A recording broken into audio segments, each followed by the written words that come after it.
చల్లని మా తల్లి అమ్మోరు ఆ తల్లి చలవేనమ్మ మా ఊరు.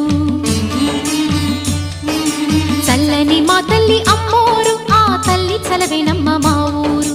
గోదారి పారేది గుడిగంట గొంతెత్తి పాడేది, గోదారి పారేది గుడిగంట గొంతెత్తి పాడేది. ధాన్యం